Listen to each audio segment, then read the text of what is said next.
भारत में cyber security के बढ़ते हुए खतरात से निपटने के लिए एक अहम इक़दाम के तौर पर मशहूर अदाकारा रश्मिका मंदाना को वज़ारत दाखिला के Indian cyber crime coordination centre (ICRC) ने कौमी सफ़ीर बराए साइबर सेफ्टी मुकर्रर कर दिया है। अदाकारा अब मुल्क भर में साइबर आगाही मुहिम्मात की क़यादत करेंगी, जिनका मकसद अवाम को मुख्तलिफ ऑनलाइन धोखाधड़ी, डीप फेक वीडियोज़, साइबर बलिंग और मसनूई ज़हानत के जरिए बनाई गई जाली मवाद से मुताल्लिक आगाह करना है।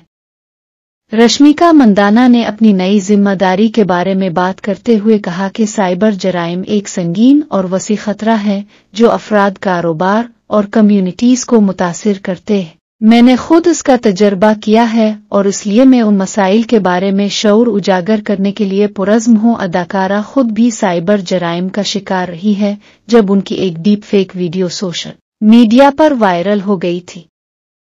इसी वाक़ये के बाद उन्होंने इन मसाइल पर खेलकर बात की और आगाही फैलाने का फैसला किया। रश्मिका ने अपने मद्दाहों से भी दरख्वास्त की कि वो इस कौमी मुहिम का हिस्सा बने ताकि मुस्तक़बिल की नस्लों के लिए एक महफूज डिजिटल दुनिया बनाई जा सके।